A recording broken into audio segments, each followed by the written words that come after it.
Maaari din kaming makontak sa email na makikita sa iyong screen.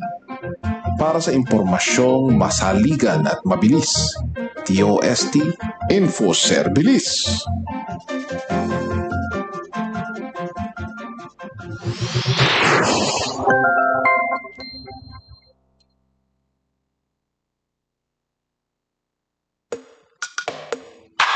Ano bang meron sa panahon?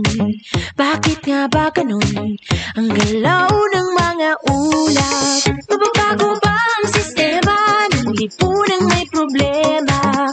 May sagot dyan ang siyensya. Hashtag ng DOST, ang National Science and Technology Week. Madaming opportunities, contest, webinars, exhibits. Buksan ang isip sa science and technology. Science is for everyone. Science is for everybody. Pagdiwang ng likhang Pinoy. Science is for you and me. At mundo, tara na sa mga tayo sa NSTW. Tara na sa mga tayo sa NSTW. Tara na sa mga tayo sa NSTW. Science is for everyone. Mayroong pag-asa at solusyon sa anumang sitwasyon. Gamit ang teknolohiya, iisa ang layunin. Buhay at bayan ay paunlarin. Mga ideyang bago, heto na't makikita mo. Hatid ng DOST, ang National Science and Technology. Madaming opportunities, contest, webinars, exhibits. Buksan ang isip sa science and technology. Science is for everyone. Science is for everybody. Pagdiwang ng likhang Pinoy. Science is for you and me. At mundo, kahit saan ka man, nandito ang anghang. Walang maiiwan, sama-sama tayo. Para sa community, para sa economy, technology is the key, and innovation's here. Science is for everyone. Science is for everybody. Pagdiwang ng likhang Pinoy. Science is for you and me. At mundo, tara na sa mga tayo sa NSTW. Tara na sa mga tayo sa NSTW. Tara na sa mga tayo sa NSTW. Science everyone.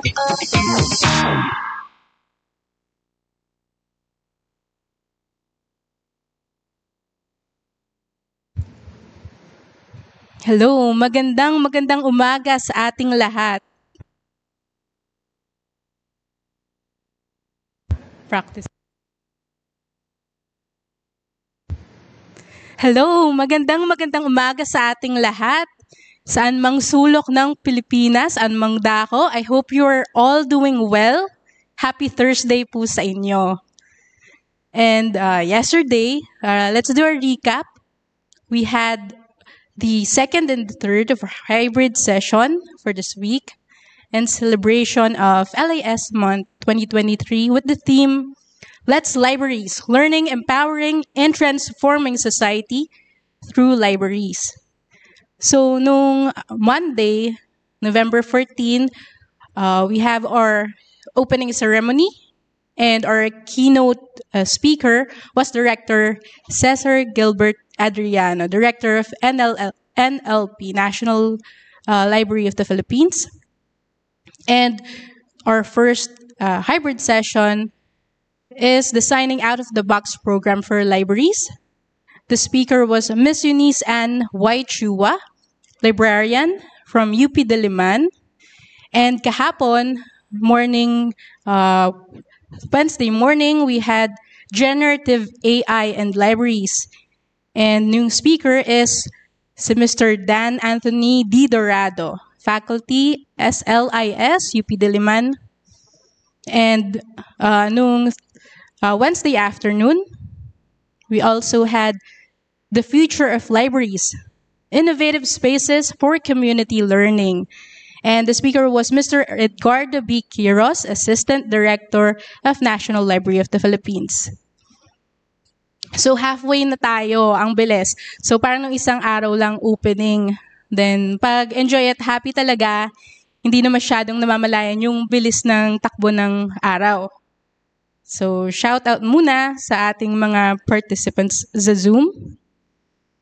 Good morning po, sabi ni Karen Pangan.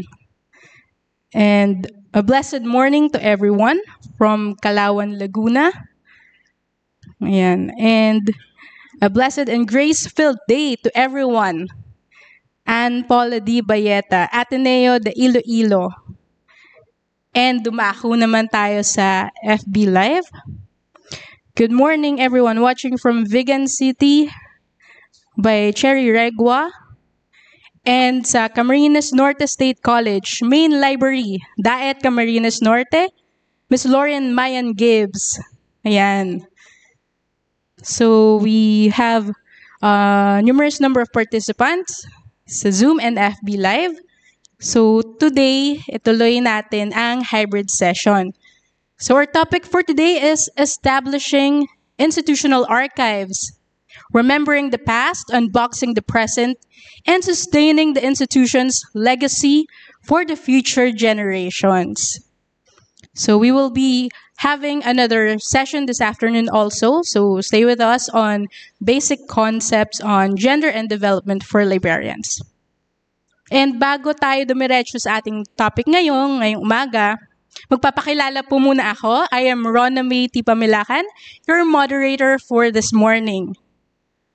So ito po ang ating house rules or program house rules. So this hybrid seminar is being recorded for documentation purposes, and the recordings link will be sent to your email addresses along with the e-certificate.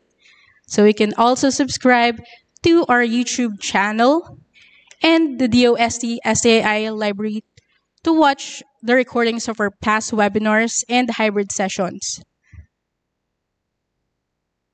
So second naman, in asking your questions, you can raise your hands for on-site participants, use the QA and chat box from Zoom participants, or use the comment box for FB Live participants. You may also ask while the presentation is ongoing para hindi nyo makakalimutan. And we will be answering your questions in the Q&A forum. And finally, the OST SAI Library will provide an e-certificate of participation to all participants who successfully registered and submitted their accomplished attendance form and evaluation form.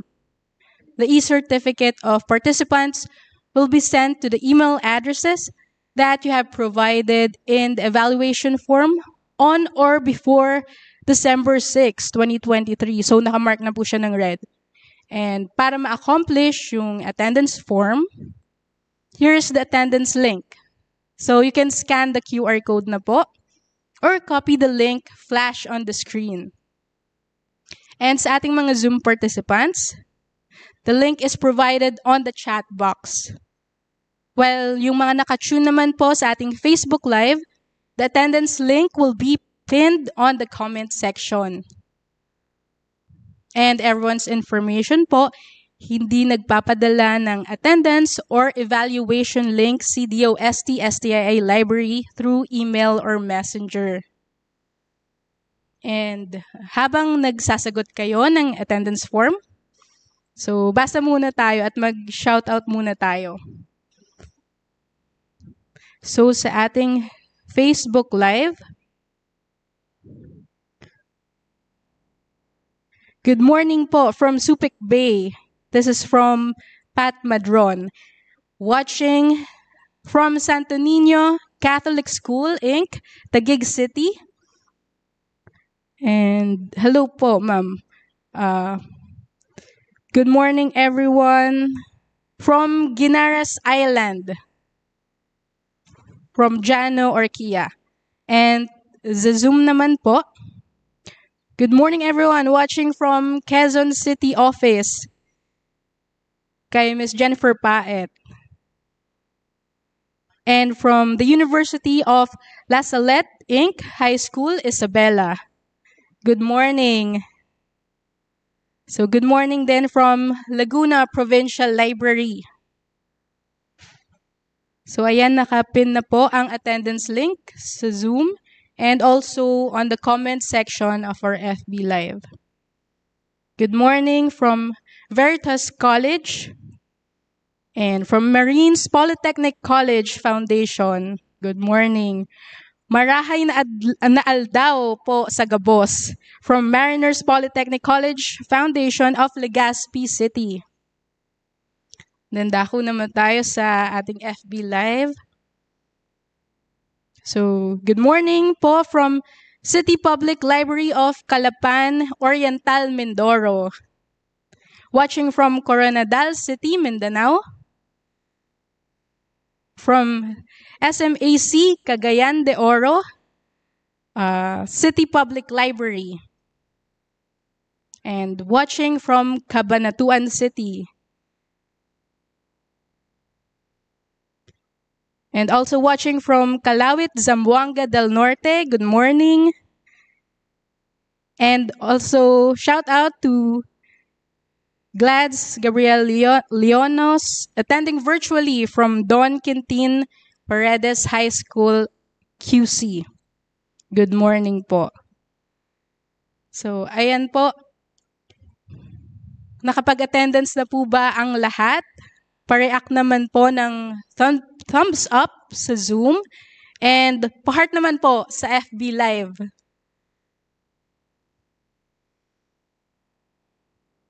Yan po. So, okay, mukhang ready na po tayo. So, nakapag-attendance naman po ang lahat, I think. So, kung ready na, let me introduce to you ang ating resource speaker. So, our speaker for today is a Science Research Specialist 2 at DOST-STAI. She manages circulation services at the Filipiniana unit while serving as a frontline reference contact for DOST-PH and library's social media page. She's also the host, moderator for online and hybrid sessions, and is currently the treasurer at the Association of Special Libraries in the Philippines, or ASLP, pursuing a master's in archiving and records management at UP Diliman under the DOST HRDP Scholarship Program. She holds licenses in teaching and librarianship. With nearly 19 years of professional experience, she has received various awards, including the Merit Award for the third most functional school library in CAR in 2008, Easter College Loyalty Award, Leadership Commendation, and Outstanding Junior Technical Staff in 2022. Her philosophy centers on continuous self-improvement, guided by the belief that your best competitor is your best self. So without further ado, let's all welcome Miss Irene Alice Brillo.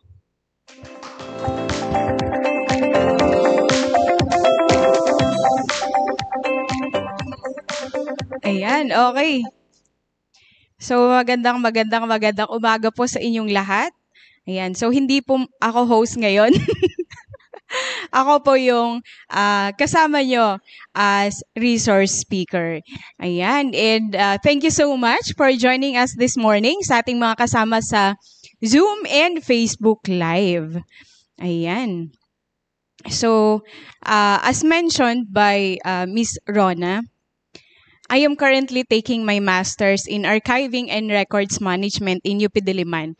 And my topic for today is actually a 3-semester lecture compressed into 3 hours. So, the main objective of this session is to advocate for awareness in establishing institutional archives. So sa ating mga kasama sa Zoom and Facebook Live, sino po sa inyo ang may mga archives na po sa inyong mga institutions? Ayan, pwede po bang pa-comment ng ano bang magandang comment? Yay! Sige, tingnan natin. Okay, go. Ayan. Okay. Ayan, so meron na sila. Yung iba meron na sa inyo. Okay. Very nice. Okay, so sa mga meron ng institutional archives, ayan, you affirm with me dito sa mga sasabihin ko. Ayan, and let me begin by stating the objectives of this discussion. Tama ba? Ayan, so these are the specific objectives for this morning. First is to differentiate archives from libraries. Second is understand the context of institutional archiving. Third, recognize the importance of establishing institutional archives.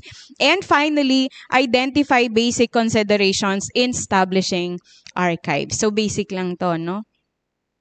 Now, what comes to your mind when you hear the word archives? Ayan, feel free to chat in the chat box or the comment box sa ating mga FB Live participants. So, ano yung unang pumapasok sa isip ninyo pag naiisip nyo yung word na archives?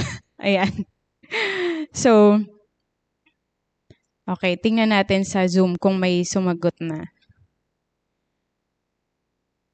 Ayan, sabi ni Ms. Jennifer, records, storage, ayan, repository, old references, preserving old books and materials, old books with historical value, repository, ayan, historical value, collection, special material storage, archives, preservation, historical records, proof. Ayan. Historical documents collection. Ayan. Gusto ko lang i-acknowledge yung mga classmates ko na nandito sa Zoom. Hi sa inyo. Okay. So, yes. Lahat po nun are related to archives. And thank you so much for sharing your thoughts. So, nung una, my appreciation of archives is a bit lower than the libraries, actually. Kasi parang I tend to equate archives with old materials or storage na hindi ko inintindi yung value niya. So, naalala ko yung isang professor namin, sabi niya, sabi daw nung isang head sa kanila is, ang kailangan nyo lang naman sa archives ay hindi nyo naman kailangan ng magandang building sa archives, sabi niya. Ang kailangan nyo lang ay table tsaka upuan. Yun yung sinabi ng isang head. So somehow, I understand na siguro pareho kami ng pagkaintindi ng archives na ito ay mga ipunan lang ng mga old materials, no? But then, being in the archival profession now, my thoughts has changed a lot and my appreciation to archives has gone a lot higher. Ayan. So, for us to understand archives better, let us look at these 3 ways of using the word archives provided by the Society of American Archivists. So, sabi dito, the word archives, usually written with a lowercase a and sometimes referred to in the singular as archive, refers to the permanently valuable records such as letters, reports, accounts, minute books, draft and final manuscripts, and photographs of people, businesses, and government. So, ayan nga po si archives. So, it pertains to sabi ni Society of American Archivists, pag usually ginagamit ito na small letters, it pertains to the materials. Ayan, with permanently valuable or that are permanently valuable. Now, the second is an archives, often written with a capital A and usually but not always in the plural, is an organization dedicated to preserving the documentary heritage of a particular group, a university or a community. So katulad ng mga university archives ninyo, or ayan, so may mga examples tayo dyan. Ateneo de Manila University Archives, the National Archives of the Philippines, ayan, the Archives of the University of Diliman. Ayan. So, yun yung mga isang gamit ng archive. So, yung isa are the materials. Yung pangalawa is the name of the institution. And ang pangatlo is the word archives is also used to refer to the building or part of a building in which archival materials are kept. So, this pertains to the archival repository itself. Ayan. So, how do libraries differ from archives? Let us look at this comparison. So, okay. Libraries collects published materials only with including recency as criteria. So, kasi 'di ba may mga standards tayong sinusunod. For example, sa CHED, na dapat 5 years residency ang mga nasa library. So, kung 2023 ngayon, dapat ang i-acquire natin ay yung as much as possible yung latest na edition. Tama? But for the archives, it collects both published and unpublished, including drafts. And this material dates back as possible. Ayan.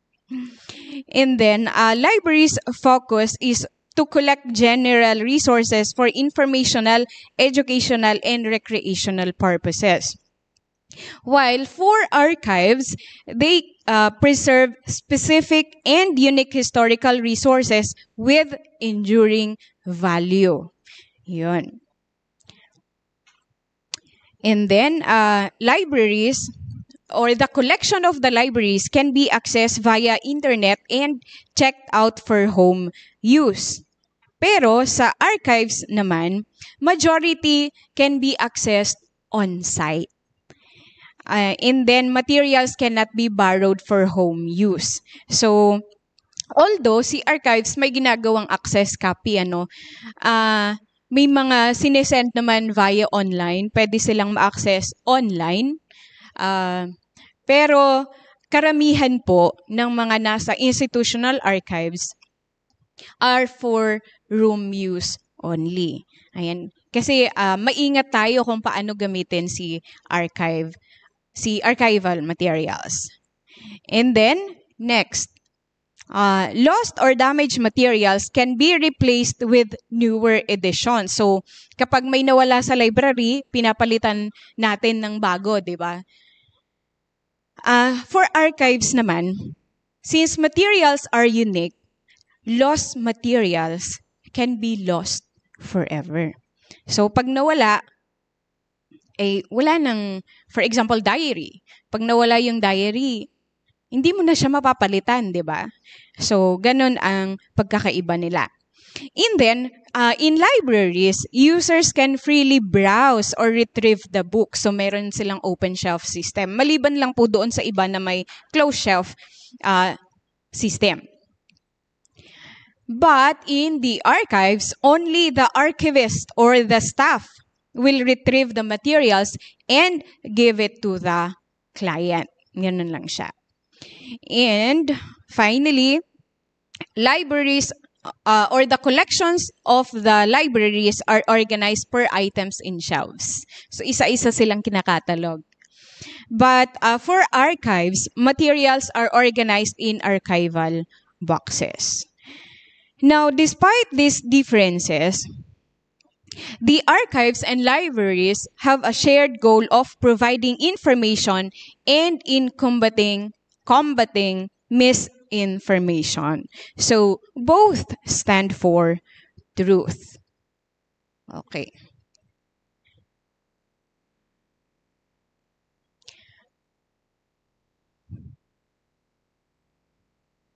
Okay. So, parang iba yata yung slide na nilagay ko dyan. Okay. So, anyway, now with the previously mentioned definitions and nature of archives, let us now look at the context of institutional archiving. So, meron tayong iba-ibang klase ng archiving, no? And may community archiving. That's also close to my heart because I am part of an IP group. I am an Igorot, and I am part of the Kalangwea tribe in Kabayan, Benguet. So, konti lang kami. And parang kami yung group ng IP na madaling maka-adapt ng language ng iba. So, ang danger ngayon, dahil madali kaming maka-adapt ng language ng iba, yung mga language ng mga lola namin, nawawala na siya sa vocabulary. Kasi, ang pumapasok ngayon is yung mga adapted na languages. And, ngayon po, parang, pag nagsasalita kami, na kausap namin yung mga matatanda at hindi namin alam yung mga terms na ginagamit nila before, nalulungkot sila. And sometimes, parang sabi nila, hindi nyo na alam kung anong pinanggalingan ninyo. So, maganda din na mag-establish ng mga community archives or indigenous people's archives para ma-document and ma-preserve yung mga culture and rich traditions nila, including their languages. Ayan. May mga part ba ng IP group sa inyo? Ayan. Same for Maranao. Oh, yan. So, kailangan natin, no? We need to act and we need the help of the community to establish that type of archive. Now, balik tayo sa institutional archiving. This definition is based on the context of the DOST or Department of Science and Technology. Now, I defined institutional archives as a central place or space where institutional assets are collected, processed, managed, and preserved with the goal of making these resources accessible to the institution's stakeholders in the public. So to give you a brief, DOST has 18 attached agencies, 16 regional offices, and 80 provincial S&T centers. These attached agencies and offices work independently from each other. So, meron kaming kanya-kanyang mandate. But, they are working together to fulfill the mandate of the whole DOST system. So, in this setup, each attached agency and the different offices have their own mandates to fulfill and produce or create records or materials that become institutional assets. And by institutional assets, I mean records that are created or produced by an institution that may either document how they are able to fulfill their mandates and objectives or an output of an institution's activities in accomplishing their goals. So these materials could either be print, analog, or digital. So, ang example ng institutional assets are like the Philippine Journal of Science. This is the oldest scientific journal in the Philippines. And the publisher is the DOST. So, nandito po yung first edition. That's 1906. We also have performance reports. Kasama po yun sa institutional assets kasi nandoon po yung mga documentations on how an agency has performed the whole year. Ba? Ayan. And in some institutions, they include 201 files of the personnel. Pero may restriction ng access. So in archives, meron tayong tinatawag na access policy na kailangan gawin. Yan. If we are going to include yung mga records na medyo confidential. Okay, so terminal reports din ng mga projects, programs, activities, ayan, kasama din siya as institutional assets. So, pwede siyang analog, pwede siyang print, or pwede siyang digital. Several times kasi sa atin, especially for us working in the government institutions, kapag may mga nangyayari sa paligid, no, for example, COVID-19. So, sabi nila, wala namang ginagawa si DOST. Nasaan na si DOST? O kaya, pagka may lindol, ano daw ginagawa ni FIVOX? So, we hear people say, wala tayong ginagawa. And sometimes, well, hindi naman sometimes, actually all the time, pag narinig natin yon, it pains us, masakit siya kasi every time we go to our offices, we always try to do our best. Ayan, may nabasa lang ako dito sa sa Zoom. Even the language of Pangasinense is slowly dying. Oh, okay. Sige, balik tayo doon. Sorry. So, pag pumapasok tayo sa ating mga opisina every day, we always do our best. And more often than not, we go beyond what is expected of us. Diba? Tapos, ang maririnig natin sa labas, wala tayong ginagawa. So, masakit siya, diba? Unless, ikaw yung tao na papasok sa umaga, ayan, manonood ng YouTube, manonood ng basketball, ganon. Tapos, aantayin mo na lang yung merienda, lunchtime, uwian time, ganon. So, pero sana wala sa atin ng ganito, no? Kaya mahalaga that we have institutional archives where we records what we do. Ayan. Now, going back to my definition of institutional assets, sabi ko nga po, very beneficial to keep these institutional assets or records in one central space with the provision of shared access to the different offices and establish access policy for each type of client or user. So bakit ba gusto natin na meron tayong institutional archives? Okay. First is so that we will be able to preserve materials with enduring value. So, nasabi nyo kanina na meron silang historical value. Yes, these archival materials may either have evidential, cultural, social, legal, or political value. So, sabi nga ni Lewis and Croquet, we keep archives, preserve them for as long as possible to provide evidence of the story of individuals, communities, and society for current and future generations. So, this talks about story of individuals, story of you or your story, my story, our story as part of an institution. We don't just keep records or assets for the sake of keeping them. We keep records or assets because they help us trace, represent, and mediate the current and future generations of what happened in the past. Next, we establish archives to build collective memory. Ayan. So, naalala nyo ba yung election? Okay, tapos na ang election.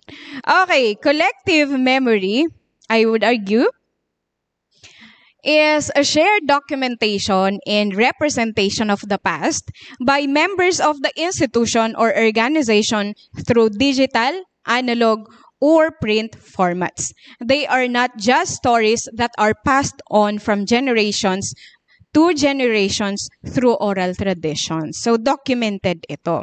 In this definition, I highlighted the words shared documentation and representation because archival records are not created by only one member of the institute or organization. Arguably, these records or outputs are supposed to corroborate each other to become an evidence of the past. Yeah.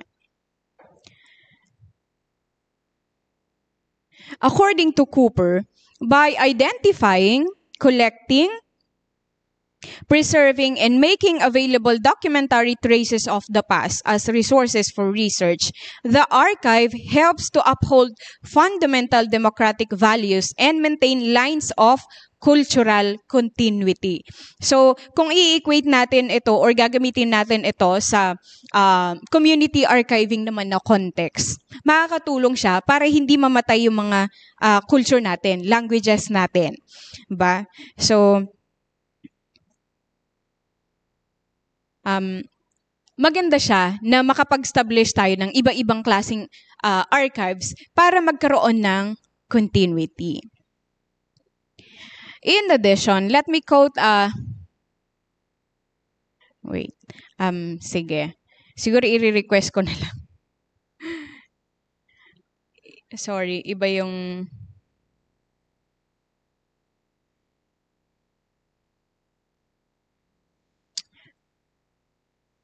Okay, saglit lang po 1 minute.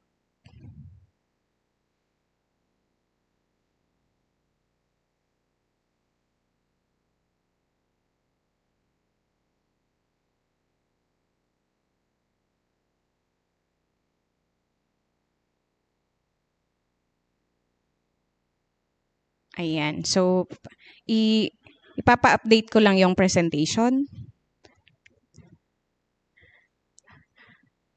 Okay. So, pwede niyo pong ibalik muna doon sa pinakauna para ma-update niyo yung presentation. Sorry.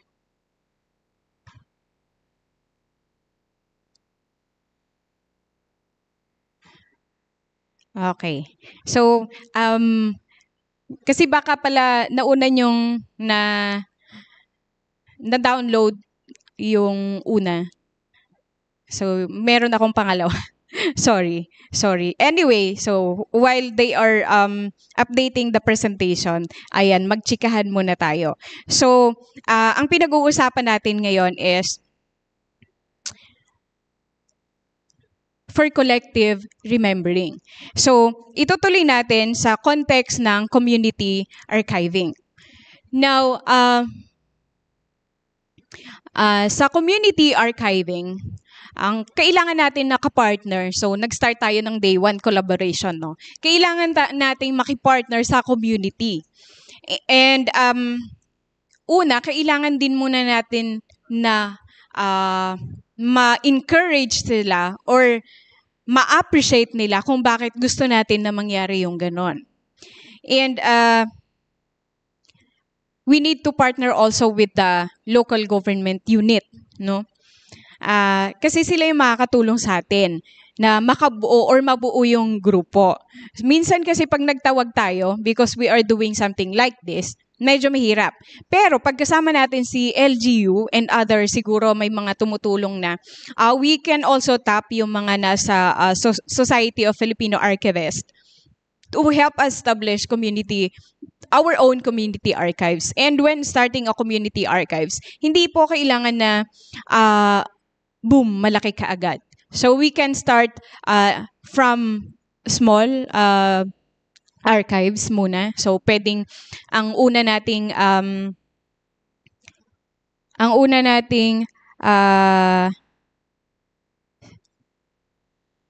i-collect ay yung mga stories ng mga tao, ganon. Sige, try natin. Wala. Ayun. Okay, yan. So, balik tayo sa slides. Okay, pwede nating pag-usapan sa susunod ang community archiving. Maganda yan. Okay, so, uulitin ko lang yung sinabi ni Integrata that the ability to revisit these preserved elements from time to time provides us with a sense of place and maintains continuity between our past and our present by preserving a trail of how we arrive at where and who we are today. So ito yung bridge. We will be able to look back kung saan tayo nanggaling. So like for example, si DOST, nagsimula siya as NSDB, and then naging NSTA, tapos naging DOST. Yan. So with the archival materials or with the archives, we can be able to read where we started. Tapos hanggang sa ngayon, kung nasan tayo ngayon. And then we can actually learn along the way dun sa mga binabasa natin na ginawa nila. Yan. So, with this, I would assert that when this collective memory is made accessible to the public in different platforms, it will become a powerful tool for collective remembering and will continue to make the identity of any institute live on. Ayan. And ito yung pangatlo. Why establish archives? Is because we want to combat negative historical revisionism. Negative historical revisionism, according to Atwater in 2022, happens when historical records or when historical interpretation is changed by selectively using historical evidence that supports a particular set of political or cultural ideals to misuse history to support a particular political or cultural ideal. So with the collective facts carefully curated, organized, preserved, and guarded by the members of the institution themselves and by the archivist, of course, the possibility of tainting these facts will be lesser. So, hindi nila pwedeng sabihin na hindi kayo nag-exist. Nag-exist kayo. Okay, hindi nila pwedeng sabihin na walang nangyari dahil may nangyari. Okay. Now, preserving and maintaining the authenticity and reliability of archival records will make them instruments that combat negative historical revisionism. So, in order to guard the archival records to be used for negative historical revisionism, the archivists have this special role. They need to be the right hands, according to Brown, through a combination of self-awareness and contemplation of their moral and ethical responsibilities. So, may responsibilidad po si archivist. Archivist, yes, including the staff assigned in the archives, should always be guided by their moral compass. So, hindi pwede yung porque ginagawa ng iba gagawin natin.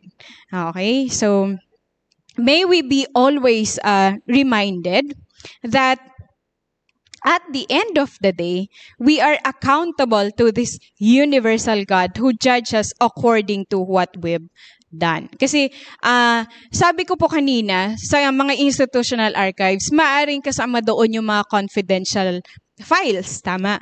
So, the archivists, being the guardians of truth, sabi din, okay, kailangan nila to stay grounded on their moral values. So, hindi pwedeng gamitin yon para sa ikakasira ng iba. Or, hindi rin pwedeng ibenta yung mga archival materials natin. Okay? So, with this importance of establishing institutional archives, let me give you now some of the important considerations in establishing archives. Okay, so 1, institutional mandate. Nung discussion din ni Miss Eunice and kahapon kay Sir Ed Quiros, nabanggit din niya yung aligning, no? Aligning programs and activities to the mandates or siguro sa mga private institutions, objectives, no? So, dito po, tinitingnan natin if your institution or your agency is mandated to establish or maintain an archives. Bakit? Kasi lahat ng activities mo involving the archives ay titingnan nila kung align siya sa objective or sa mandate ng institution, especially sa mga funding agencies, di ba? Or even our management or executive committee na tumitingin ng ating mga proposals. So, kung meron tayong official document that can support our program if we want to start an archives, maganda na 'yon, no?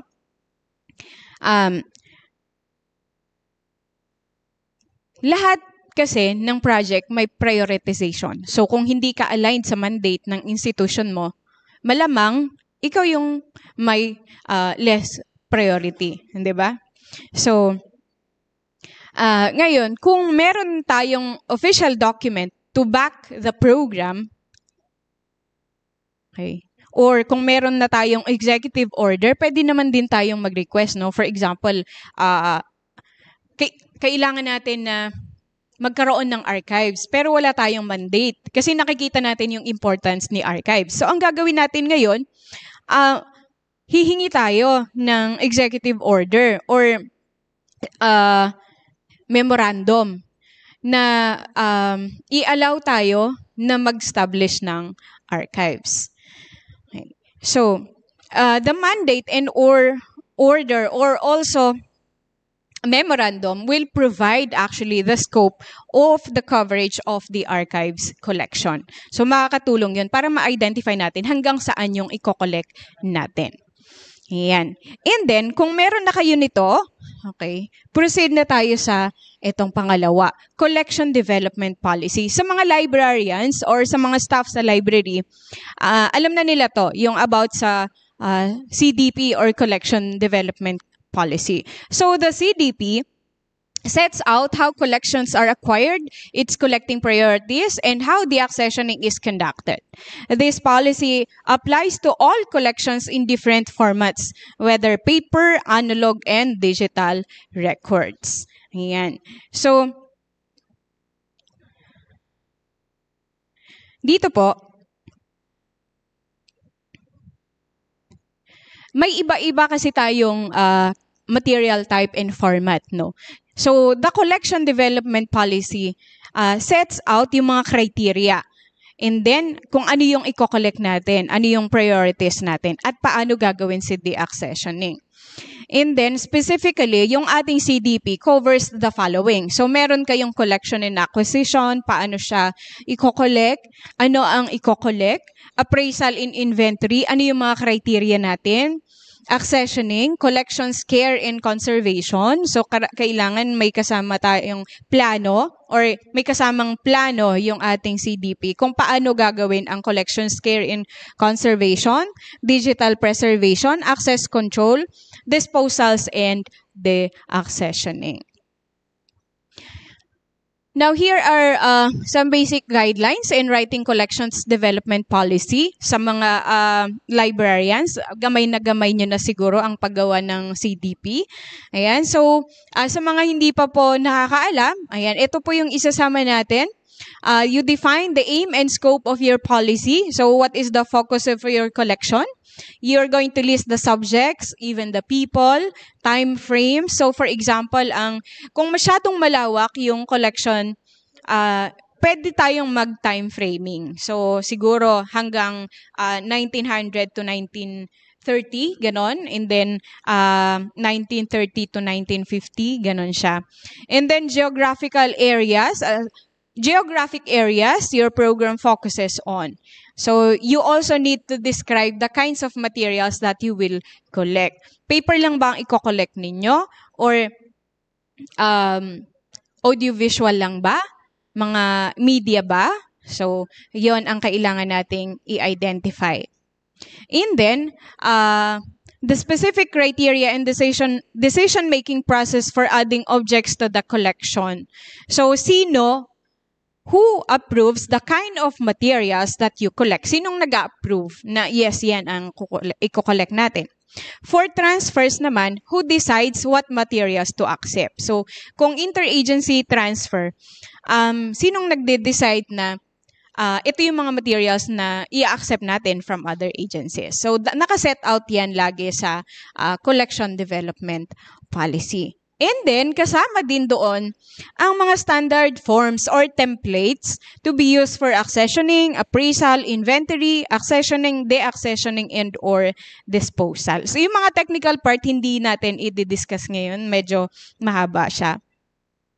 Now, moving on with appraisal. So, si appraisal naman, you need to set criteria in determining materials that are of enduring value. So, you have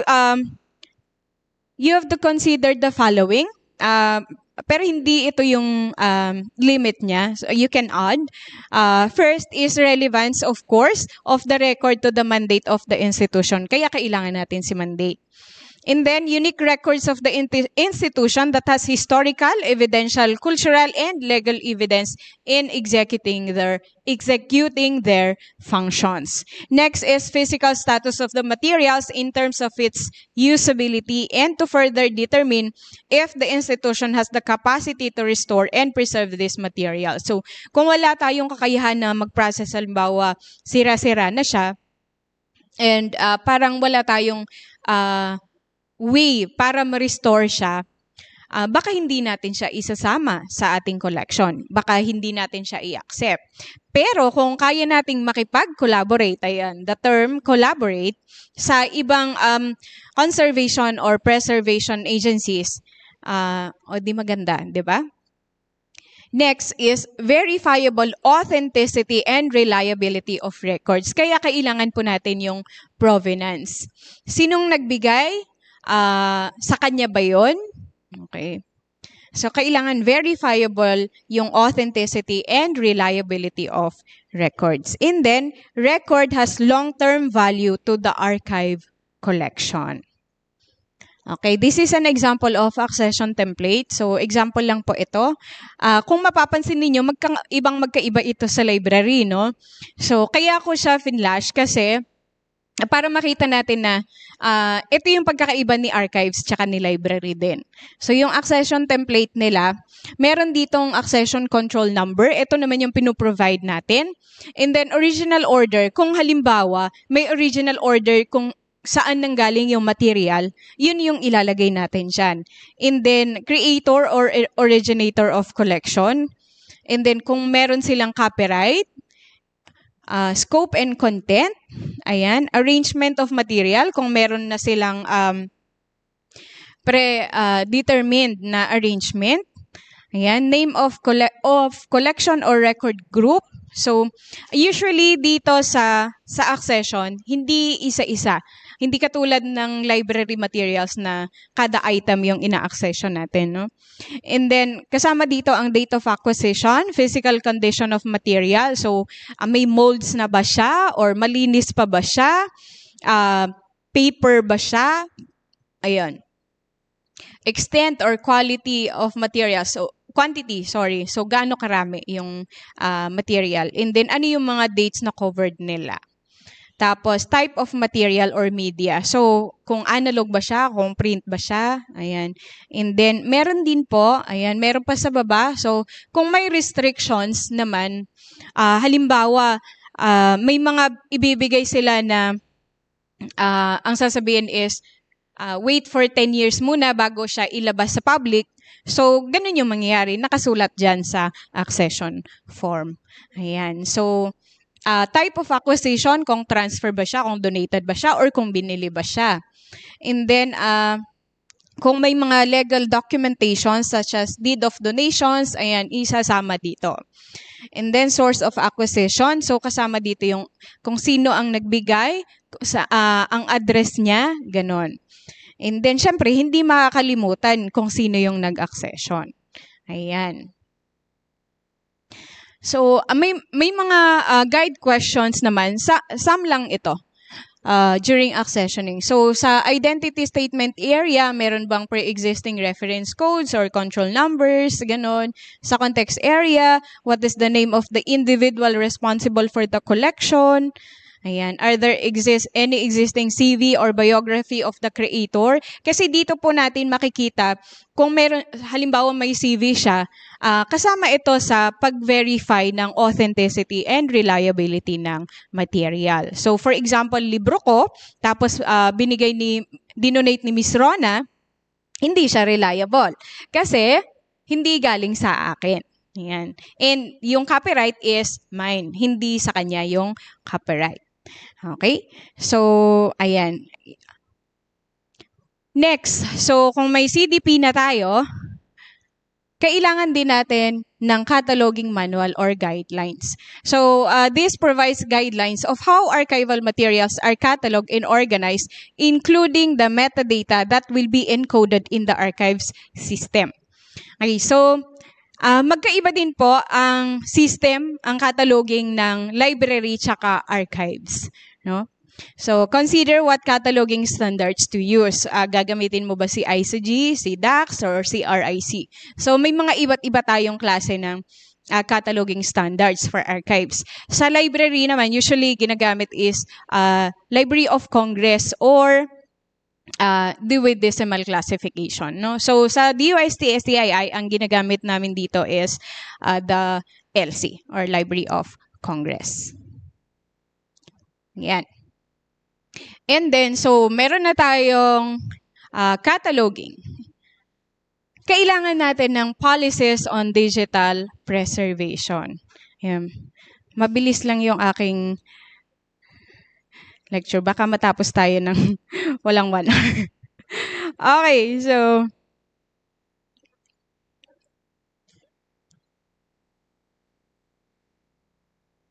Okay, so policy on digital preservation. Digital preservation refers to all of the actions required to maintain access to digital materials beyond the limits of media failure or technological and organizational change. So those materials may be records created during the day-to-day business of an organization, born digital materials created for a specific purpose, like teaching or instructional materials, or the products of digitization projects. This is taken from the Digital Preservation Handbook. So, for the information of everyone, digitization is not equivalent to digital preservation. Magkaiba po si digitization at saka si digital preservation.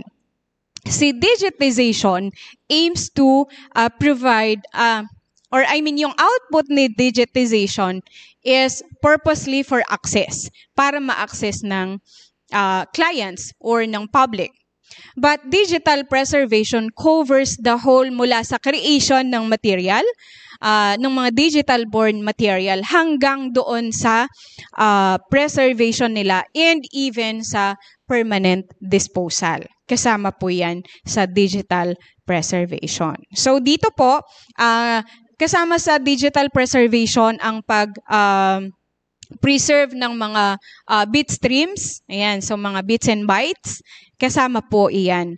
So may sariling system din si digital preservation. Now, here are some considerations for digital preservation. Does your institute have the capacity and capability to conduct digital preservation? Ayan, meron ba kayo? Digital formats of materials. Are there available hardware and software that can support the format? Ayan.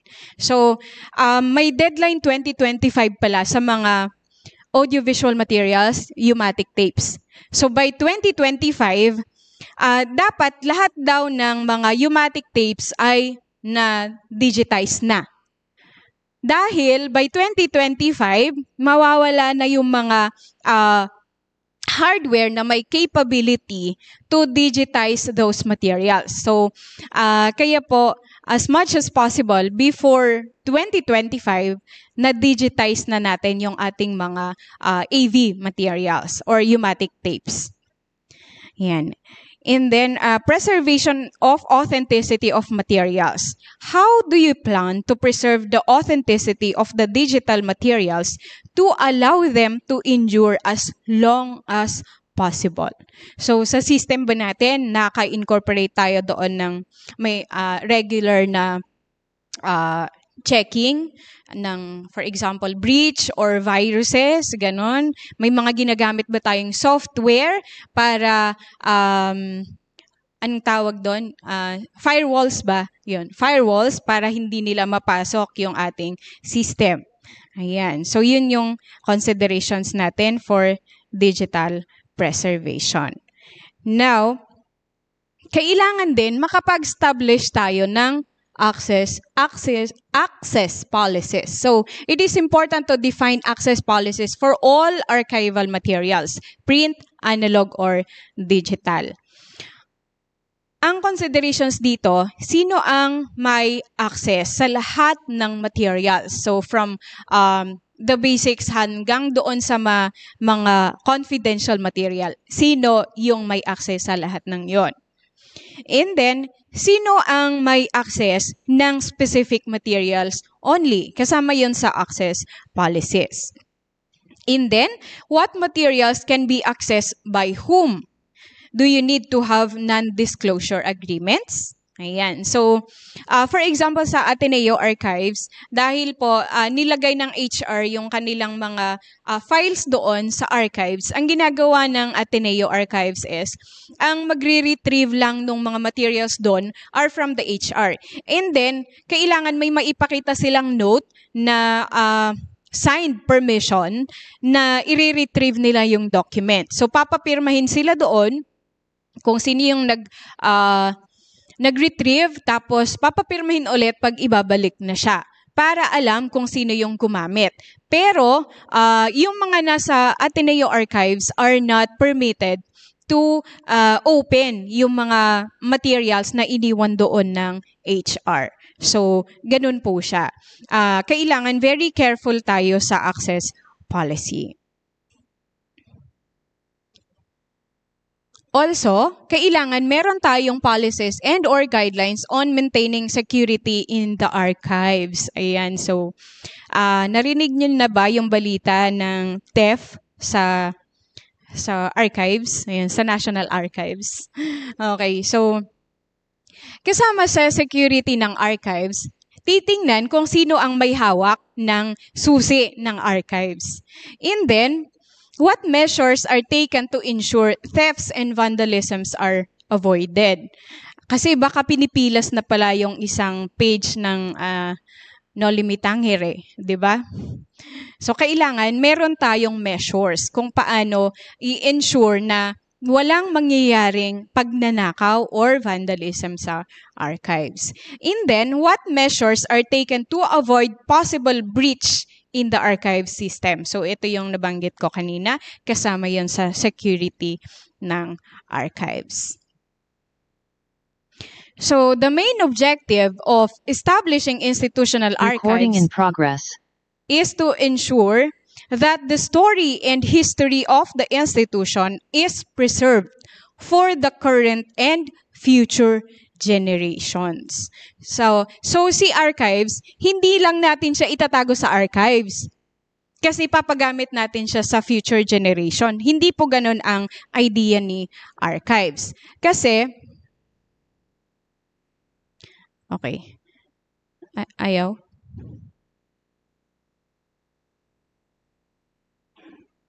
Okay. Kasi archives are supposed to be accessible now, not only in the future. So, sabi nga po nung isang professor natin sa kwento niya, ayan, may nangyaring disaster, I don't know kung saan part, at namimili sila kung sino yung unang, or ano yung priority na i-save, yung painting ba ni Mona Lisa or yung tao doon.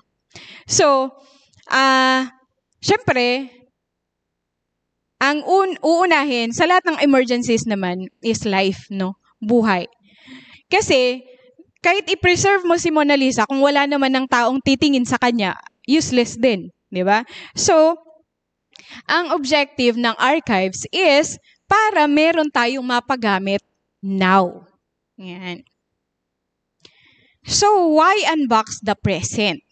Number one, especially for government offices, is for transparency. Ayan, transparent tayo sa lahat ng mga ginagawa natin. Walang under the table, ganon. Ayan, and then, syempre, for documentation. Ayan, malapit na akong matapos.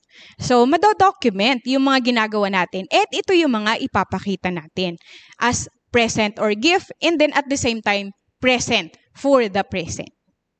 Yan. So, by establishing institutional archives, we are leaving a legacy that will last longer than us. Hopefully. Yan. So, I would like to leave you this challenge. What legacy would you want your institution to provide to the current and future generations? Ano yung gusto nyong iwanan sa kanila? So, syempre yung mga outputs natin ngayon, hindi siya kaagad mailalagay sa archives, di ba? So, pag na-package na natin yon, sa mga government offices, required naman tayo na maging transparent. So, public documents yung mga yon. And then at the same time, itong mga public documents, kung saan nakalagay yung mga ginagawa natin ngayon, will be kept in the archives na gagamitin din naman ng mga susunod na henerasyon. So, the present and the future generations. What do you want to be known for or known as? And then, how would you advocate for your goal? Yan po yung challenge ko sa inyong lahat. And these are my references. Ayan. So, okay. Thank you so much.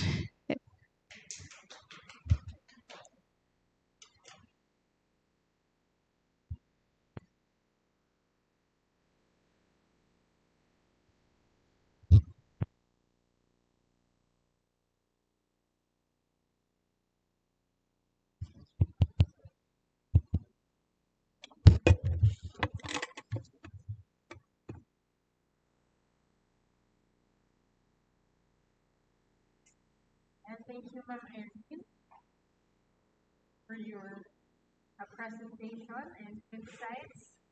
Kanina sinabi niya.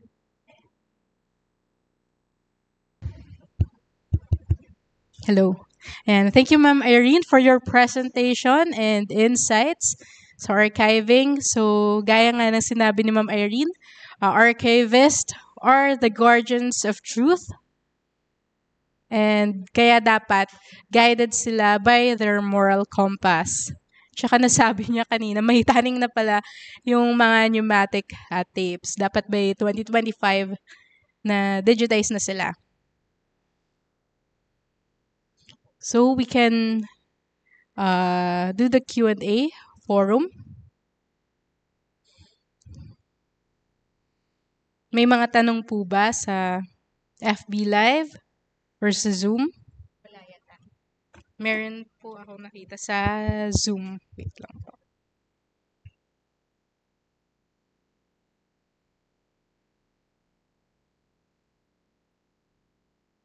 Ay, okay. May nagre-request po na can we see the reference once again?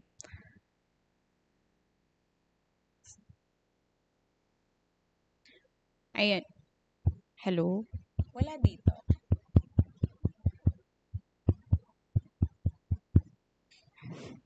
Ito po ang references. So may nagtanong, ma'am, are archives in the UST-STI accessible to the public? Hello? Hello? Hello? Ayan. So, archives dito sa DOST-STII, hindi pa siya established.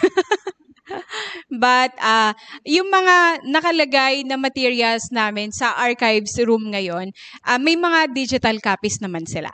So, you can browse our library. Nandun po muna, even yung mga pinakaluma, nakalagay po sa ating library and it's accessible. So, kung gusto nyo pong mag-request, ayan, naging suki namin si UP Manila before, yung mga materials on, yung mga publications natin on herbal medicines. So, meron naman po tayong naibigay sa kanila. Accessible po siya, especially na publications siya ng DOST. Ayan.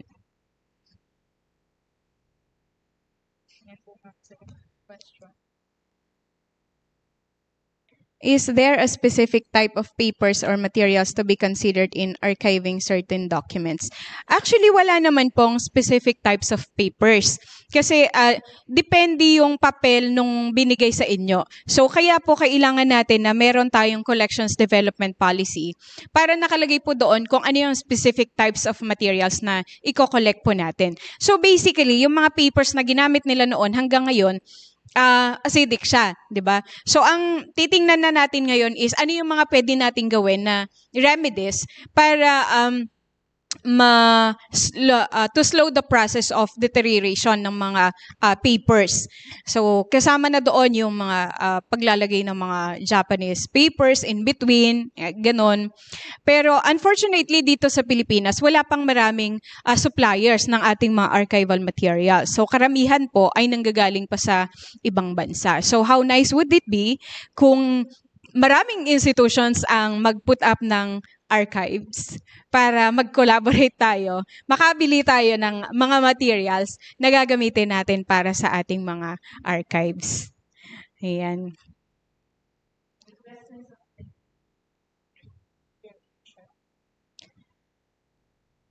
What year is crucial for the librarian to archive materials as of right now? Now, depende po sa institution kung pero as it dates back, should date back as possible kung kailan na-establish si institution. Yun yung mga e-archives natin. Ngayon yung mga current na hawak ni library, kung wala naman po siyang, kung hindi pa naman niya na-achieve yung kanyang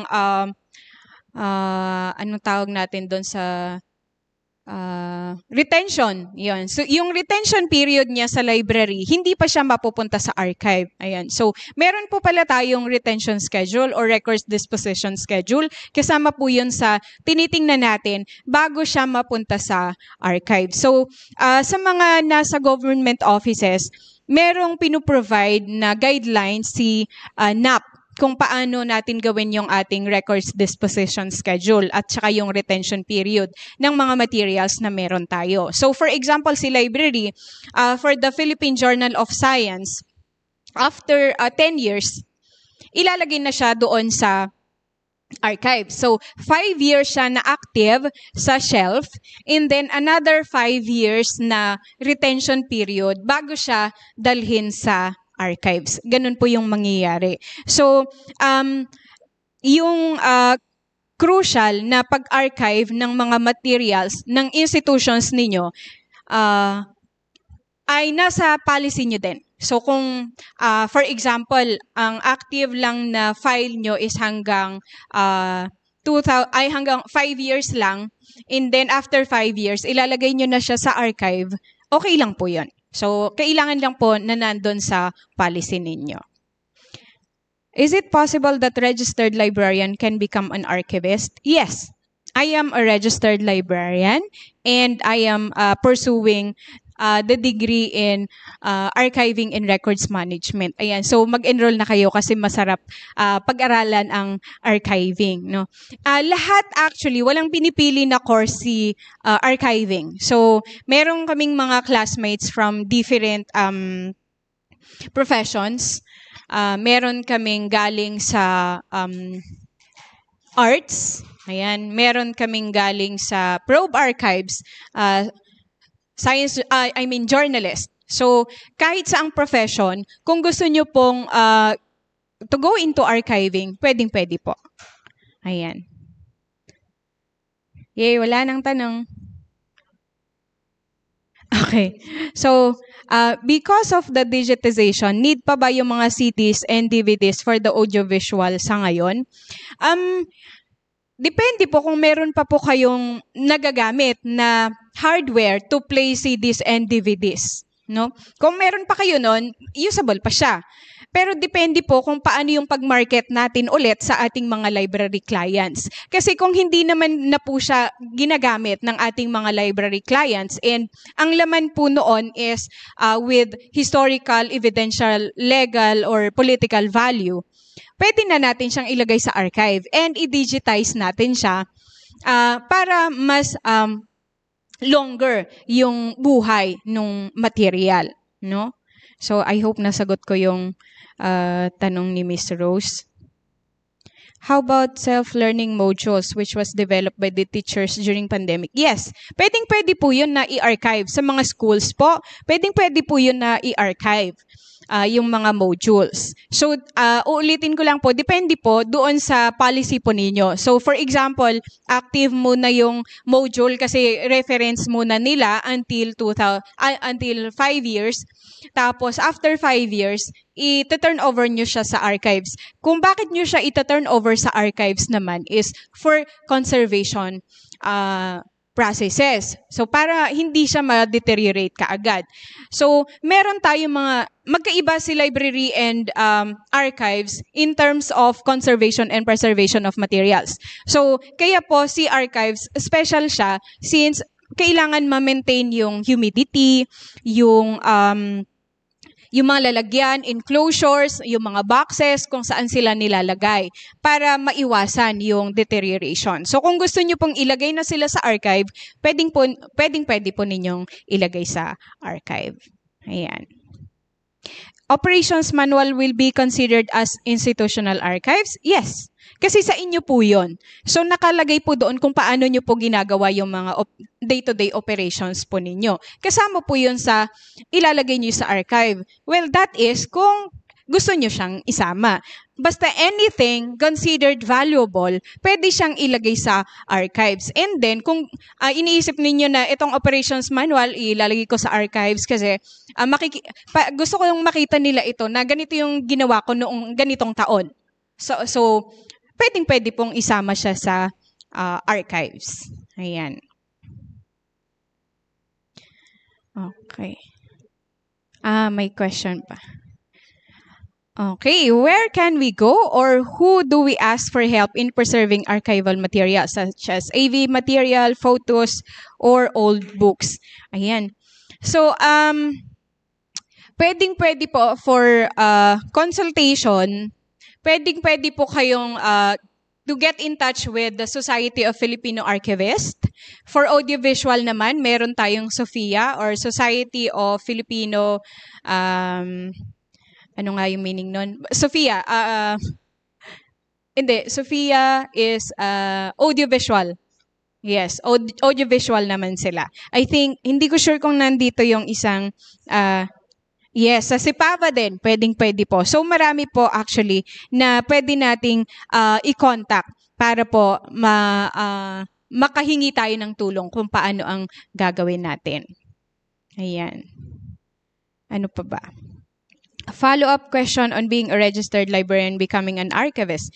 Can they just assume that they are an archivist just because they took up specialization by attending graduate studies with archives track or because they are assigned in an institution's archive or both? Actually, both. Kasi kung ginagawa mo na siya, when you are already archiving, you are an archivist. Wala po kasing law dito sa Pilipinas, katulad ng mga librarians na meron tayong law na bago tayo tawagin na librarians, ay kailangan lisensyado tayo. Sa archiving, wala pong ganun dito sa Pilipinas. So, as long as you are doing archiving, then you may be called an archivist. Ganun siya. Unless may maglabas ng batas na ang tatawaging archivist lang ay yung mga nag-took up ng archiving. Wala kasing bachelor ng archiving, so graduate studies lang po ang meron. Ayan. So, again, as long as you are doing the process, you are doing it, and you can stand up to the archiving as a profession, then it's okay. how about the museums? Di ba considered din po as archives? Yes. Kaya usually po, yung mga museums, dual sila, museums and archives. Kasi hawak nila yung mga may historical and cultural value. Tama. So, they go hand in hand, museums and archives. Magkaiba lang ng hawak. Siyempre, sa museums lang, ang usually na hawak niya are artifacts. Tama? So, ganun siya. But they go hand in hand.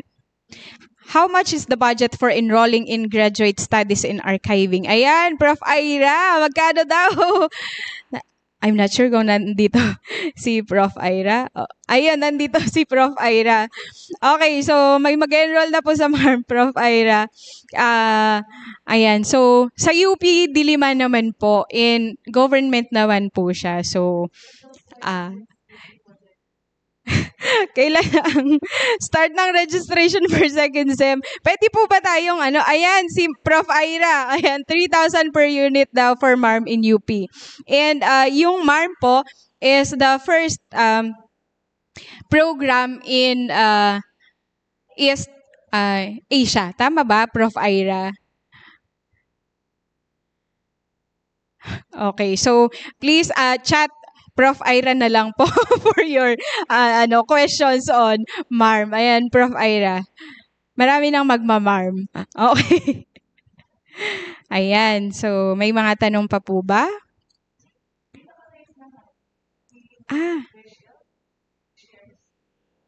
Ayan, sige po. Yung naka-raise po ng hand, si Ma'am Rachel, pwede po kayong mag-unmute.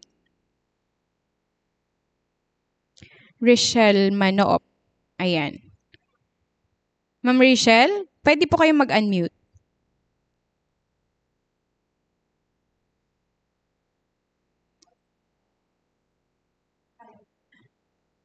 Ayaw i-accept.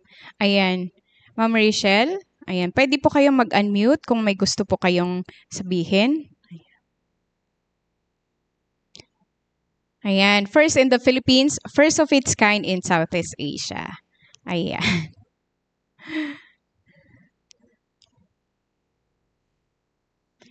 Ayan, Ma'am Richelle. Would you like to talk or would you like to, ano yung sinasabi nila? Keep your silence forever. Hold your... forever hold your... Ayan, sige. Sir Bry, question. Meron tayong kasama on-site. Halika dito. Hello? Hindi siya gumagana. Hello? Hello, hello, hello. Ayan. Yes, good morning.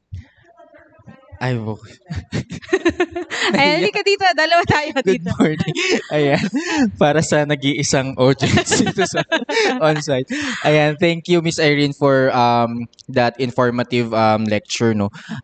My question is, if meron kami, for example, wala pa kaming archives, no. For example, meron kaming record section, meron kaming library, then wala kaming space. Kanino pwedeng mapunta yung mga archival materials? Sa record section or sa library? Kung wala pa kaming mandate na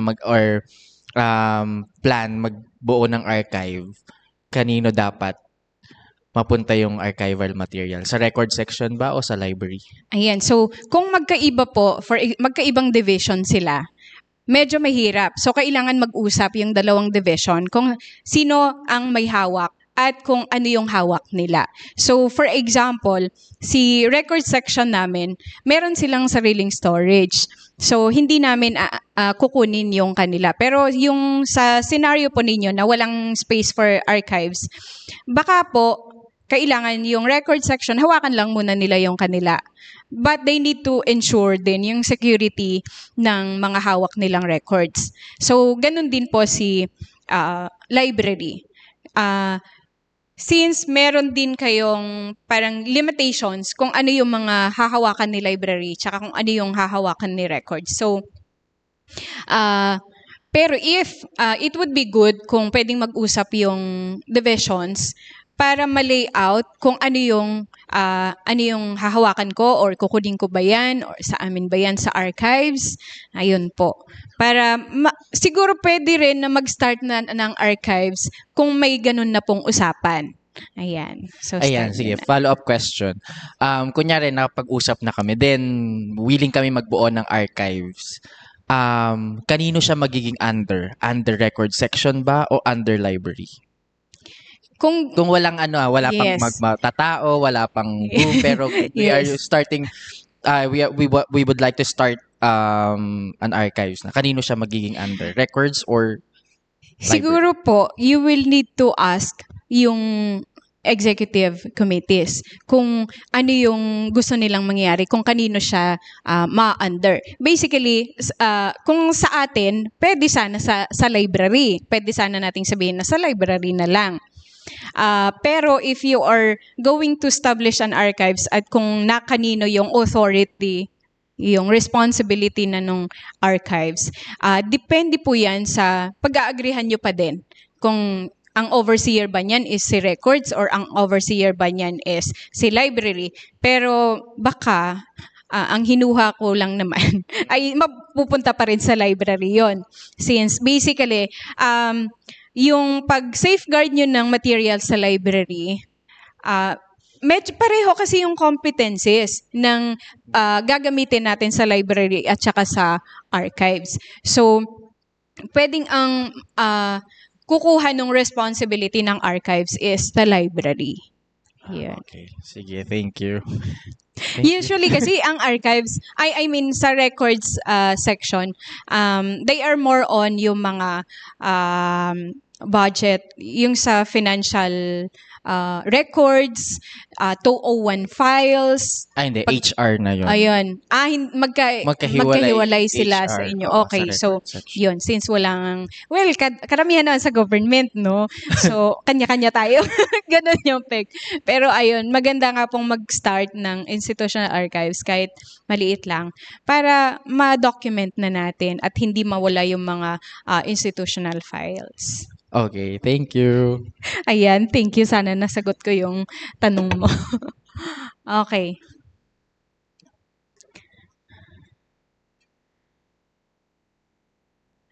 Okay. Wala nang tanong? Yay! Wala nang tanong. Talking about the conservation, ma'am, how can we establish conservation area and archive area? Mayroon po bang available guidelines for reference?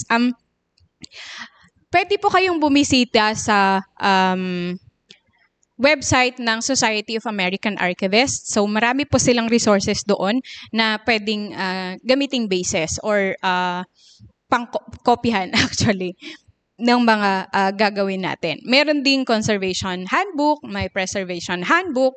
So hindi ko lang po nabanggit kanina yung about conservation policies, pero kailangan din po nating ma-establish yun. Nabanggit naman po siya doon sa collection development policy. Yan. May standard po ba ng mga electrical bulbs ang ilalagay sa archive? So, usually, sa archives, pero actually ito another topic itong yung mga gamit sa archives naman. So, meron tayong discussion naman about that. Yung kung ano yung temperature, ano yung humidity, ano yung mga pwedeng gamitin for conservation, for preservation, ayan, meron po. Pero siguro hindi, not now, not today. Ayan. Any law or declaration on establishing an archives? Ayan, so, isa lang naman po yung sa NAP. Sila lang po yung may law to establish, or that's the archive law, no? Yung sa RA, oh my gosh, na mental block ako. Prof. Ira, RA. Ayan. So, yung National Archives Act of the Philippines. Ayun. RA 9470. Ayan, buti na lang nandyan yung professor ko. Okay. So, wala po tayong law maliban doon sa pag-establish ng National Archives Act. Ayan. So, kaya po, ang kailangan natin ngayon, kung gusto natin na magkaroon ang ating institution ng archives, is for us to seek executive orders or memorandum para bigyan tayo ng authority to establish that kind of, or to establish archive. Kung wala po existing records section ang institution, sino po ang magde-decide ng records disposition and retention before transferring sa archive center? Thank you po. Kung wala,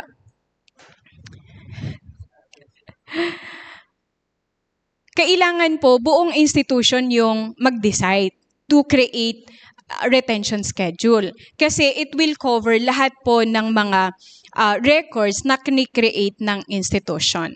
So, hindi pwedeng sa library lang po ang magde-decide na mabuuin yung retention schedule. So, yun, uulitin ko po, since it's for the institution, it has to be the institution na buo sila to come up with that records disposition schedule or retention schedule. Ayan. So, I think wala na. Wala na yata. Ay, meron pa ba? Okay. Meron pa. How about po yung isang museum na may library at archives na may memorabilia collection, like 3D material collection? Saan po ilalagay ang responsibility? Sa museum ba o sa library at archives? Well, pag kasi mga memorabilia, mas okay siya sa museum para kasama siya sa mga artifacts. Yun. That's my point of view. Pero pwede pa rin naman siya sa archives. Sa library, katulad sa amin, merong mga pictures dyan ng mga frames ng mga previous na DOST, STII director. So, sa ngayon, nandyan siya sa library since hindi pa fully furnished ang aming archives room. Ayan. So, yes. Mas okay na ilagay siya sa museum. Ayan. Okay. So, maggawa po siguro ng proposal for establishing. Yes. So, kung gusto nyo pang, or meron na kayong archives, pwede din po kayong mag-submit ng proposal sa NCCA. Nagbibigay po sila ng financial grants para po sa pag-establish or pag-develop ng archives. Ayan. So, I think, yay! Tapos na ako. Miss Rona, thank you so much everyone for listening, for your active participation. Ayan. Thank you, Ma'am Irene, sa pagsagot sa lahat ng mga tanong. Ang dami nun. So, ang next naman is yung game. So, sa mga FB Live participants. Ay, sa on-site. So, sorry. On-site pala. Ayan, Ayan, Sir Brian. Wala nang iba, kundi si Sir Brian. Ayan, may katanungan si Ma'am Irene. Ayan, so nagtanong ka sa akin kanina, ikaw na yun ang tatanungin ko. Okay, so, babawian kita. Okay, sige. Okay, so question para sa ating on-site participant.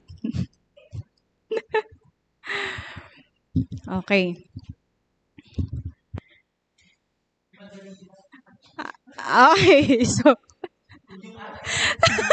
wag yung, very short nga yung RA di ba? Okay, so ayan. Okay, so this is one of the considerations in establishing archives where you write the aim and scope of your archives. Like, kung ano yung limit ng collection mo. Ayun. Yes. Yes. Ano yun? Anong basic consideration yun? Ginagamit natin to sa library. kung saan natin sinusulat yung mga criteria for collection. Ayan. Yes. Ayan. Collection Development Policy. Ayan. Okay. So, nakakasulat doon yung mga collections na i-acquire natin. Ayaw nga, no? O sige, halika dito. I-award ko na yung prize mo. Okay. Ayan. So, ang papremyo ay isang polo. Ay, hello. Thank you. Ayan. Maganda talaga pag mag-isa ka lang. No? Oh, yung talaga. Wala kang kakompetensya. Wala kang kakompetensya. Ayan. Congratulations. Okay. Next. Okay. So, sa ating mga nasa FB Live naman. Okay. FB Live participant. So, anong gagawin natin? Yan. So, call the number that will be displayed on the screen and provide the correct answer to the question that will be asked by Miss Irene. Ayan. So, ready na ba yung ating mga FB Live participants? Tingnan natin. Okay. Ayan. So, ito po ang tanong sa ating mga FB Live participants. So, nagbigay ako ng mga definitions kanina, no? And this refers to the shared documentation and representation of the past by members of the institution or organization. Anong term yun? The shared documentation and representation of the past by members of the institution or organization through digital, analog, or print formats. Ayan. Ayan, ito na po yung number na tatawagan ninyo. Tawag na kayo. Ayan, sa mga nasa FB Live.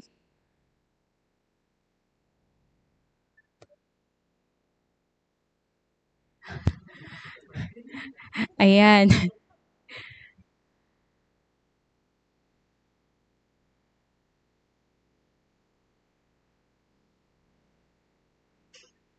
Okay. So, wala pang tumatawag.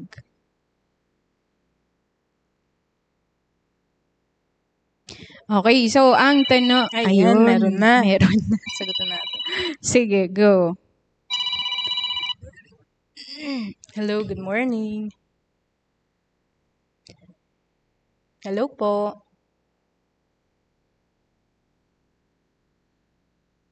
Nasaan siya? Nawala siya. Nawala siya.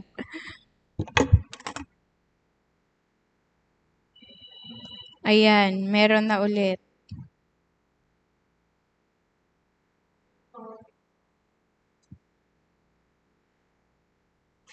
Okay, so anong tawag po doon? Hello? Call ended. Naku, mukhang wala silang load. Ayan, okay. Hello? Hello? Wala din. O, nawawalan ba tayo ng signal?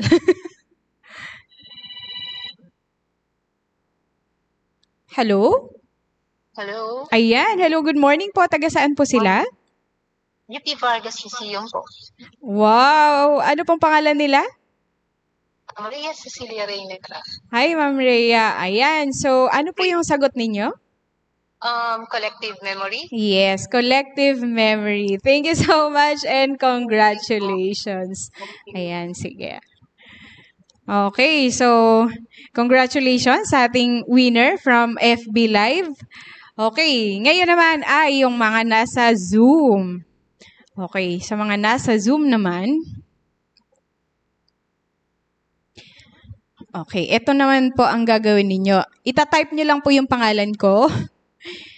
And then, yung unang tao na makapag-chat ng pangalan ko will be unmuted and must respond correctly to my question. Ayan, so kailangan tama daw po yung sagot. Okay, so ita-type niyo lang po yung pangalan ko after I say go. Okay? So, ready na ba ang ating keyboard warrior dyan? Okay, so, i-type nyo pa ang pangalan ko in 3, 2, 1, go.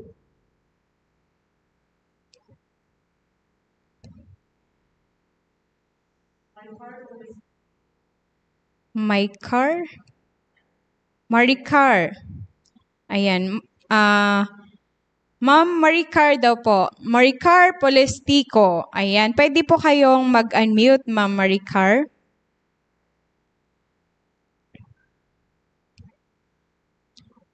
Ayan.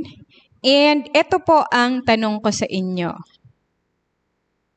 Okay, ready na kayo, Ma'am Maricar, sa tanong? Ito po ang tanong. Okay. So, ito po ay definition din kanina. So, what do you call these resources that are created or produced by an institution that may either document how an institution is able to fulfill its mandates and objectives? Ano po yung term na ginamit po natin doon? This refers to the materials that are created or produced by an institution that may either document how an institution is able to fulfill its mandates and objectives. Ayan. Ano pong sagot ninyo, Ma'am Maricar? Pwede po kayong mag-unmute.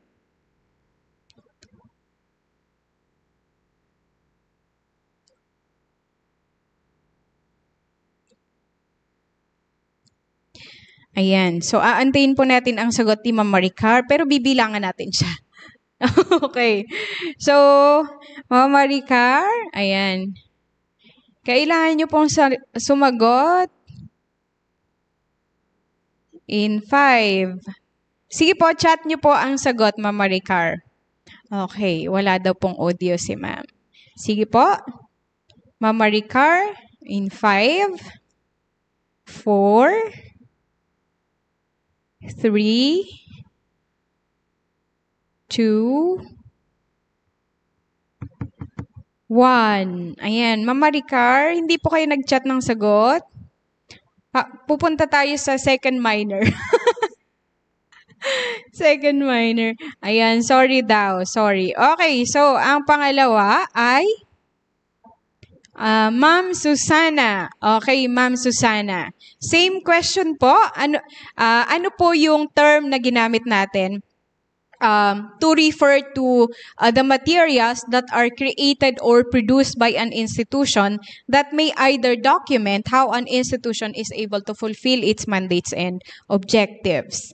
Ayan, Ma'am Susana, pwede po kayong mag-unmute kung okay po ang audio natin. Or pwede nyo pong i-chat ang inyo pong sagot.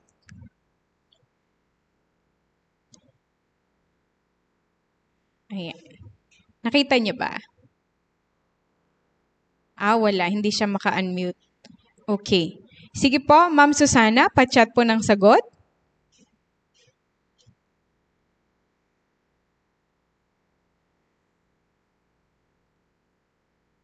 Okay. In 5, 4, 3, 2, 1. Okay. Ayan, sige. Paunahan na lang po ng pagsagot kung sino makasagot ng tama. Kaya lang meron. Okay. So, meron ang nakasagot ng tama. Mukhang naka-ready yung mga to. Okay. So, ang nakasagot ng tama ay si... Ano pong una sa inyo, ma'am? Yes po, institutional assets. Yun po ang tamang sagot. Micaela Jan Regular. Okay, so congratulations po, Ma'am Micaela Jan Regular. Kayo po ang nanalo sa ating pangatlong tanong. Okay, so mag-chat po si Ma'am Linder po sa inyo para makuha ang inyong details para sa pagpapadala ng inyong souvenir item. Okay, so once again, thank you so much everyone for listening. Thank you for your active participation. Ms. Rona?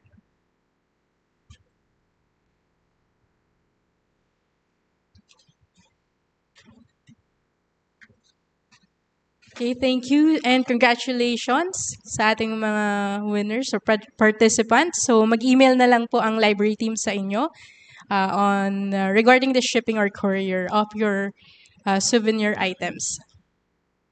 Okay, so at this point, we will be awarding the certificate of appreciation to our resource speaker. So let me read a citation. So Department of Science and Technology Information Institute, DOST STII, presents this certificate of appreciation to Irene A. Brillo for sharing her knowledge and insights as resource speaker for the topic titled Establishing Institutional Archives, Remembering the Past, Unboxing the Present, and Sustaining the Institution's Legacy for the Future Generations at the 33rd Library and Information Services, or LIS month, with the theme Let's Libraries, Learning, Empowering, and Transforming Society Through Libraries, held on 14th to 17th of November 2023 at DOST STAI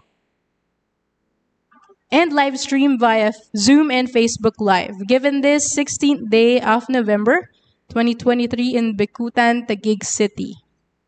Signed, Richard P. Burgos, Director, DOST STII. Lina po kayo.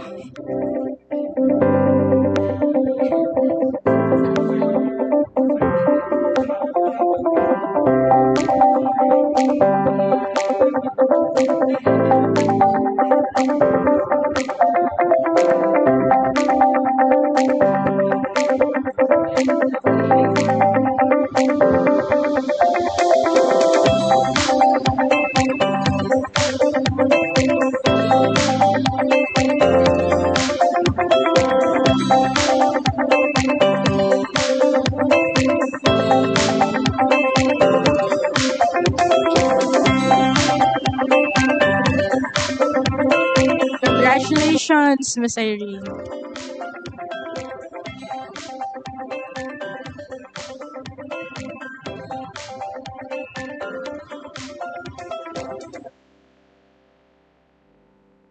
Okay, so next slide po. And of course, maka-receive po kayo, yung mga participants maka-receive ng Certificate of Participation.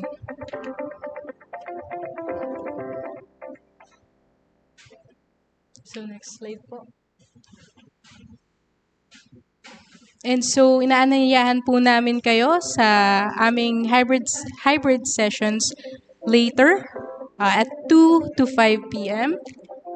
So, the title is Basic Concepts on Gender and Development for Librarians.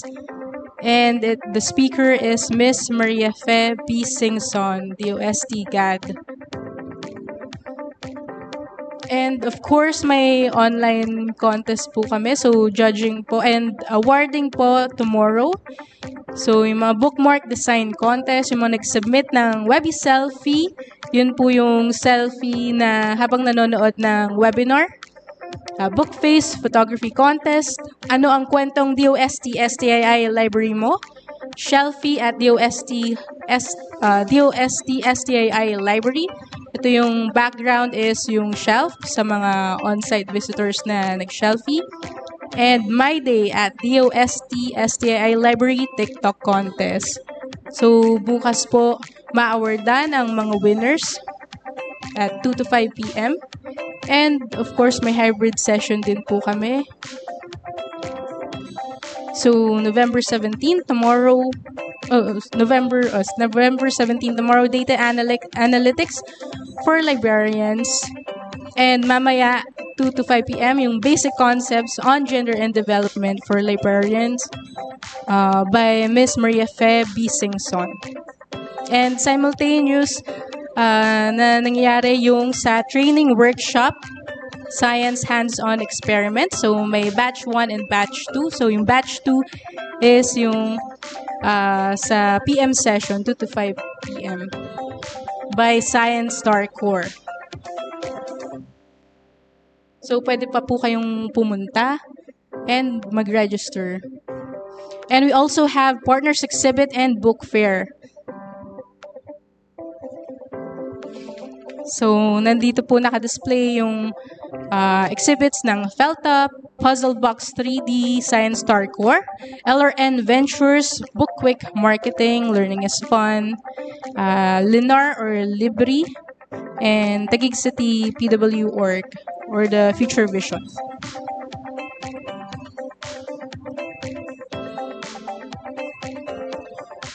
Yan po. So, kung may time po kayo, pwede po kayong mag-visit, pumunta sa DOST STAI, maki-join sa hybrid session, book fair or exhibit, and sa training workshop. And bukas, AM 9 to 12 noon, 9 AM to 12 noon, gaganapin ang DOST STAI Amazing Race. So, on-site po siya. This contest is open to all interested participants nationwide. So, each team will consist of 2 members. And each team will have a designated facilitator that will monitor the team status from the start until the end of the game.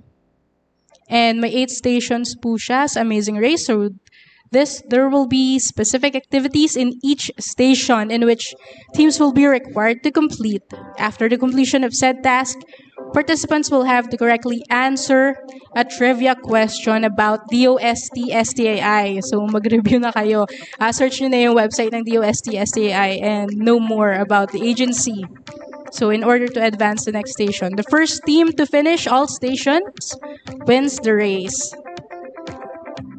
And so my prizes, first place will get 3,000, second place is 2,000, and third place will be 1,000 pesos, plus certificate of recognition and DOST STAI souvenir items. And of course, inaanyayahan din po namin kayo sa NSTW, Siyensya, Teknolohiya, at Inobasyon, kabalikat sa matatag, maginhawa, at panatag na kinabukasan, creating and protecting wealth through a sustainable blue economy. So that will be on next week, November 22 to 26, 2023 at Iloilo City. So main S&T exhibits, and Lawood Marine S&T exhibits, and Hinabol Natural Fiber and Textile exhibit. So, pag malapit po kayo sa Iloilo, bisitahin niyo po ang exhibits na to for the NSTW, National Science and Technology Week.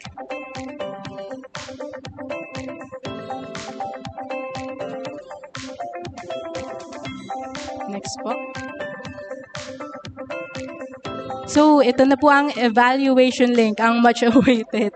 So, please answer the evaluation form by typing in the link to your browser or scanning the QR code or clicking the link provided in the chat box sa Zoom, and nakapin din po yon sa FB Live, sa comment section. So, iba po yung evaluation links ng mga nakaraang hybrid session at mamaya. Kasi yung evaluation link, yung dulo nito is Archives Eval.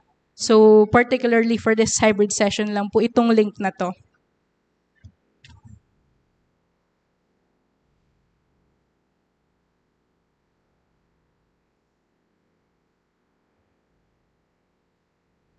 Okay, so again, thank you very much sa ating participants on site, Zoom, FB Live, at sa ating resource speaker, Ms. Irene Brillo, and sa mga andito na nakasama ko. Once again, I'm Rona May Pamilakan, and have a good day.